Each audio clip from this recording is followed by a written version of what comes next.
कल्प वृक्ष की छाया में बैठोगे, जो कल्पना करोगे मिलेगा।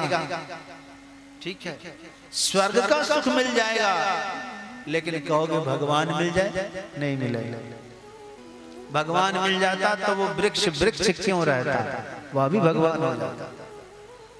ये तो सोचो। उसको कहो कि हमारा पुण्य बढ़ाओ, पुण्य नहीं बढ़ाएगा।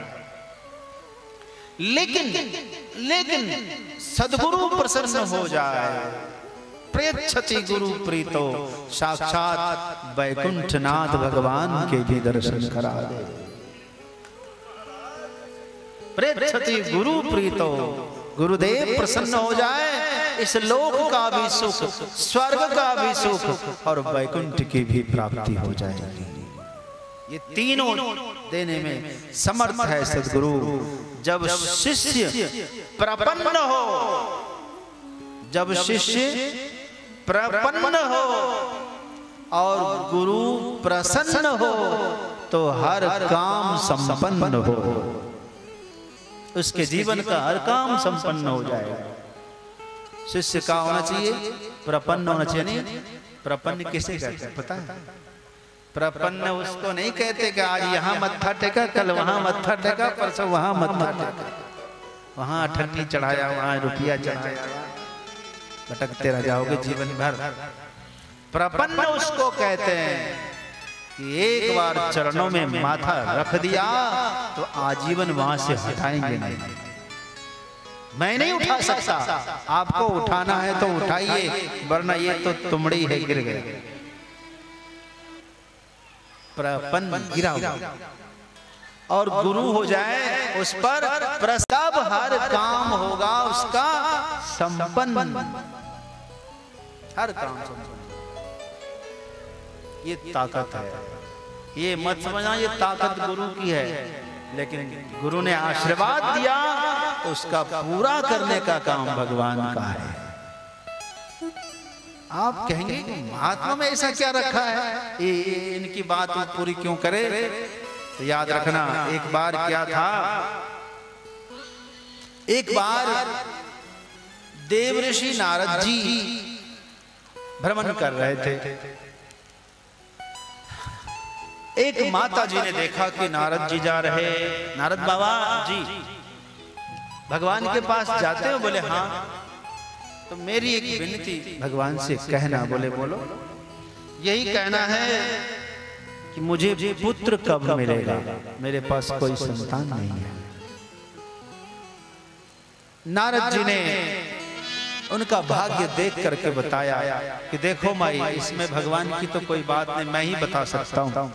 इतना तो मुझे आता है कि आपके भाग्य में कोई पुत्र नहीं, इस जन्म की छोड़ो, आगामी 5-7 जन्म तक कोई पुत्र सुख नहीं है।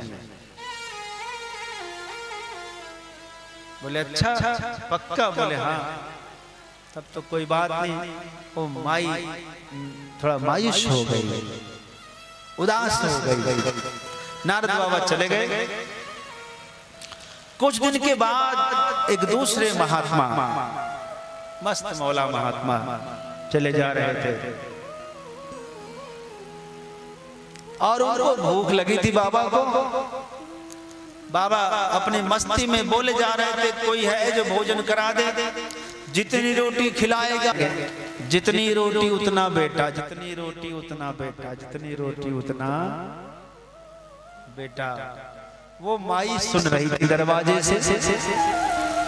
उसने सोचा कि बाबा को लगी है भूख, इसलिए बड़बड़ा रहा है, जितनी रोटी खिला देते हैं, भोजन कराने में क्या जाता है। बाबा सुनो इधर, क्या बात है माई, क्या बोल रहे थे? जितनी रोटी उतना। हाँ हाँ, अरे छोड़ो कोई बात नहीं, आओ भूख लगी है भोजन कर लो, इसमें क्या, हम तो गिरस्त हैं, भोजन कराना हमारा फर्ज है।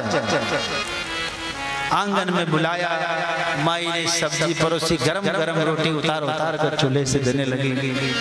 बाबा ने भरपेट रोटी खाई, पानी पिया और जाते जाते पूछा, अरे माई हम तो गिनना ही भूल गए, कितनी रोटी खिलाई? बोले अरे रोटी भी क्या गिन के खिलाई जाता है बाबा, वैसे पता नहीं लेकिन लगता है 6-7 रोटी तो खा गए। बोले कोई बात नहीं, जाओ 7 बेटा। माई बोले छोड़ो, अरे नारद बाबा ने कह ही दिया है कि बेटा तो होना ही नहीं है, फिर भी बाबा पूछो कोई बात नहीं, आपका आशीर्वाद। महात्मा जी चले गए और कुछ दिन के बाद माई गर्भवती हो गई। एक बेटा, दो बेटा, कभी कभी डबल डबल 7 बेटा उसके घर में हो गया भाई कुछ ही दिनों में। माई तो बहुत खुश, पूरा आंगन भर गया। काफी दिन के बाद देवर्षि नारद जी रास्ते से जा रहे थे, तो माई ने देखा कि नारद बाबा, उन्होंने कहा बाबा इधर आइए। नारद जी ने कहा क्या भाई? सब बच्चों को बुलाया पास में, इधर बाबा प्रणाम कर, प्रणाम कर। नारद बाबा ने कहा अरे ये सब कहाँ मोहल्ला भर से इकट्ठा कर लियो, बहुत टाइम लगेगा, बोलो सब क्या बात है? कहा ये सब आपके चेले हैं। मेरे चेले? कौन है ये सब? कहा नारद बाबा ये सब हमारे बेटे हैं। तुम्हारे बेटे? तुम तो वही हो ना जिसने पूछा था कि बेटा होगा कि नहीं? हाँ हाँ वही हूँ, और आपने कही थी कि 7 जन्म तक कोई बेटा नहीं होगा। तो ये 7 बेटा किसका है भाई? कहा कि मेरा ही है। कैसे हुआ? कहा एक महात्मा आए थे, उनको हमने रोटी खिलाई थी, रोटी के बदले में उसने बेटा दे दिया। उनके आशीर्वाद से 7 बेटे हुए। नारद जी ने कहा ये तो कैसे हो सकता, असंभव, मैं भगवान से पूछूंगा।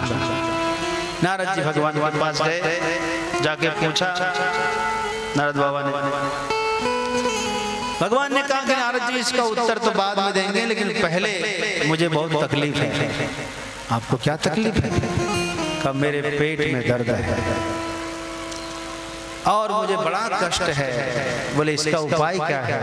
बोले उपाय है कोई मेरा जिगरी भक्त हो जो मांस, ताजा ताजा मांस अपने शरीर का निकाल कर दे दे, तो उससे हमारा जो है दुख दूर हो जाएगा। अर्जुन का अच्छा अभी लाते हैं भगवान, आप थोड़ा धीरज रखिए। नारद जी कटोरा ले लिए, एक छोरा ले लिए, घूमने लगे, पूरी दुनिया में घूम गए। कोई व्यक्ति अपना मांस भला कैसे दे सकता है?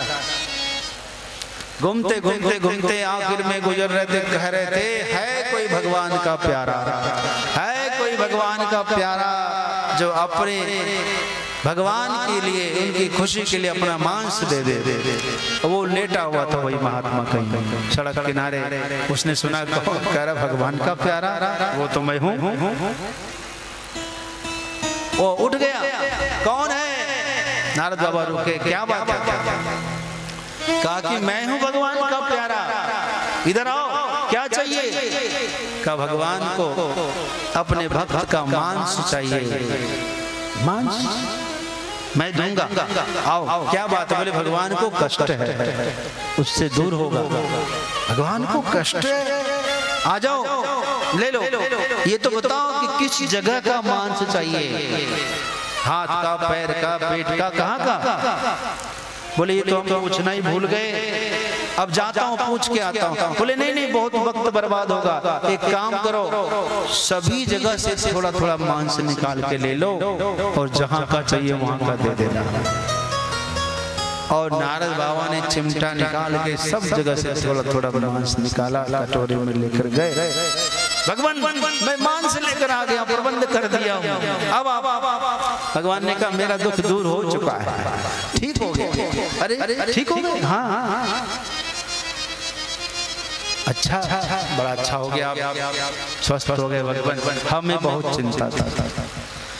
भगवान ने कहा अच्छा ये बताइए कि ये मांस दिया किस भक्त ने? उसने कहा कि प्रभु पहले तो मैं बहुत घुमा, कटोरी लेकर, छुरा लेकर, लेकिन एक महात्मा मिले, उन्होंने यह मांस दिया। अच्छा, ये कौन महात्मा थे? बोले ऐसे अलमस्त महात्मा थे, उन्होंने दे दिया है। उन्होंने तो ये भी कहा कि किस जगह का मांस चाहिए, ये तो मैं बता नहीं पाया। तो बोले एक काम करो, पूरे बदन से मांस नोच के ले लो।